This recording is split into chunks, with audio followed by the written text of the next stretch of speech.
My loyal subjects, it has pleased the Lord our God to have me as your sovereign Lord and King, to reign long and glorious over this mine realm, when my father, King Henry VII of that name, was gathered unto God and receive his reward in the year of 1509.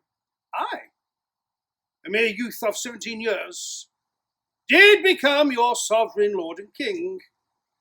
'Twas said that for England the golden age had returned. 'Twas said that England had a king, beloved of the people. I, your king, I did desire fame, glory, nay, I did desire immortality. I did desire to become that great warrior king. My father did prove himself upon the field of battle at Bosworth. My father did prove himself at the Battle of Blackheath. Thus I did desire to prove myself in battle, in mortal combats. It was not long after becoming king, in 1512, that I was invited to join the Treaty of Cambrai, the great Catholic League, where, at the behest of the Pope, we were to take war to the French. The Pope was in dispute with Louis XII, the aged King of France, and thus a great league was formed against him. Together with the Emperor Maximilian, I, in 1513, did take a great army across the Channel, and we did put the French to the sword. I have indeed spoken at length about the siege of Terouanne, the siege of Tournai, indeed, that great battle of the Spurs. But let us refer to events closer to home. It is indeed true that my great friend and confidant, Archbishop Wareham, the Archbishop of Canterbury, did caution me, your king, about being absent from mine realm, for to the north there is always the fear of the Scots. England and Scotland had been at war, formally and informally, for decades, for generation upon generation, for even when we were supposedly at peace, the reivers across the Scottish marches, the Scots would pillage the lands of England, and of course, in return, my subjects would pillage the lands of Scotland. Death, destruction, burning of farms, burning of crops, stealing of cattle, the making of orphans. That was the business of our border war. But then, my father, King Henry VII, did give my eldest sister, Margaret, in marriage to King James IV of Scots, to seal that treaty of perpetual peace and concord, that thus the borders of Scotland and England may at last be at peace. It was my absence in northern France that did herald a series of events.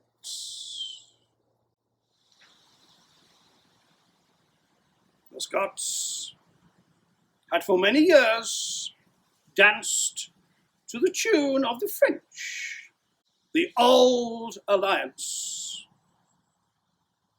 Be no doubt, the French, they did not give a straw, they did not give a fig for Scotland.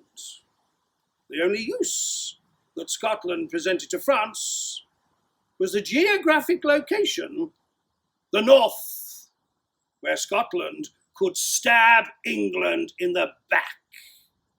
And so it was, when I was in northern France putting the French to the sword, the French did entreat their old allies, the Scots, to stab England. But I was alive to this. Prior to departing, prior to going on to France, I did set in motion all that was required for the regency of my wife, Catherine of Aragon, for her to have about her a council who would advise and would supply and would manage all that was necessary if England was required to repulse the Scots. It came as no surprise when the Scottish herald, Lion of Arms, did come unto my encampments in the siege of Terouanne, and did tell me, the King of England, that the King of Scots was to declare war upon mine realm.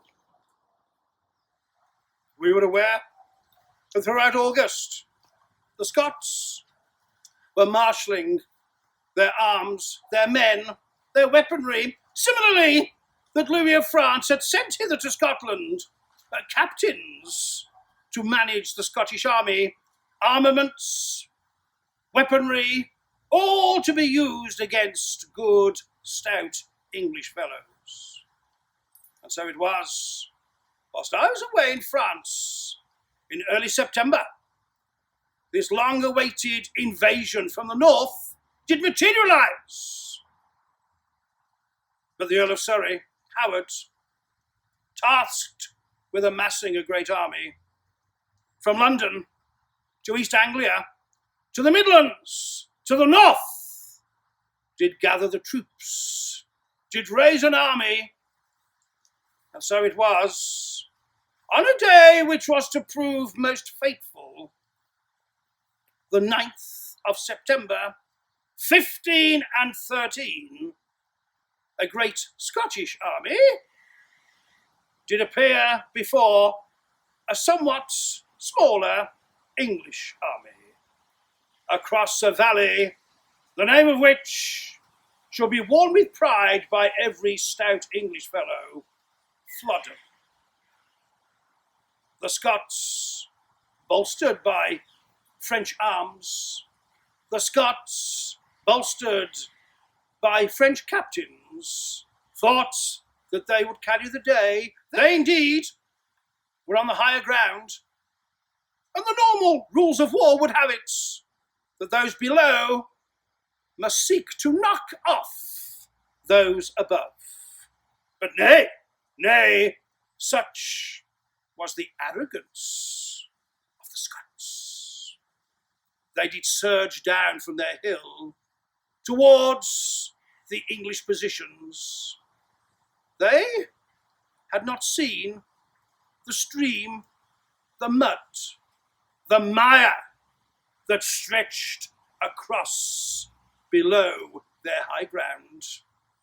Their van was caught in the mud, and by the manoeuvring of the English troops, that entire Scottish army became enmired in the mud. It was like sticking of pigs. What had been once a Scottish army became a great writhing mass of humanity stuck and mired in the mud. On that day, the 9th of September, many hundreds, nay thousands of Scotsmen did die. Where? For a mere handful of good English souls. But more, not only was it Scots fellows of the common and base degree, it was the very rose, the very flower of Scottish nobility that did die. Lords, dukes, earls, bishops were put to the sword or captured in great number, but no less than that traitorous fellow, King James the Fourth of Scots. He who had allowed himself to be manipulated by the French, did die upon that field at Flodden. After the battle, diligent search was made for the body of the dead king. My wife, Queen Catherine of Aragon, did write to me, telling me of her great victory. Some would say her victory at Flodden was indeed greater than my victory at the Spurs, but we will not dilate upon that. She did say that it was her intent to send unto me in France the body of the King of Scots as trophy of war.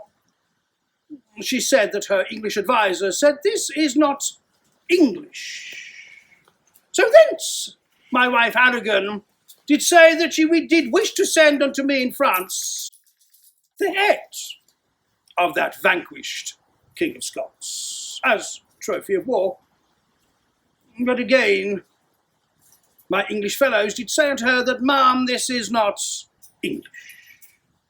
And thus, with the letter that she did send hither, from which I did read of the great victory, she did send the King of Scots kirtle, black and stiff, with that traitorous king's pumped out blood.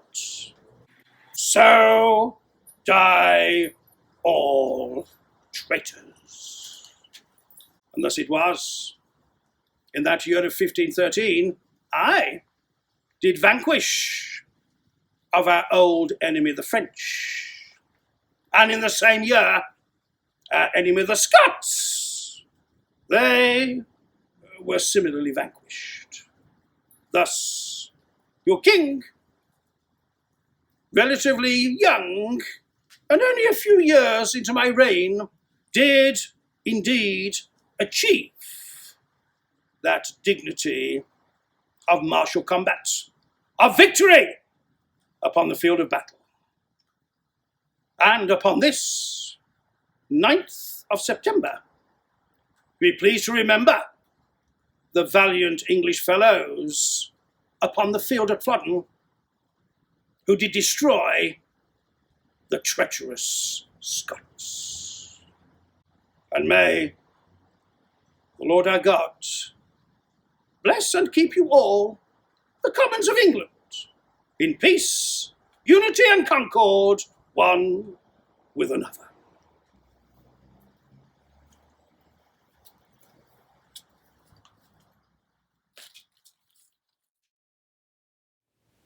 Thank you for watching my video.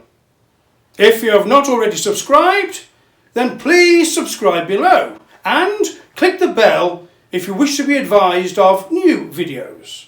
And please don't forget to like this video and to leave a comment below.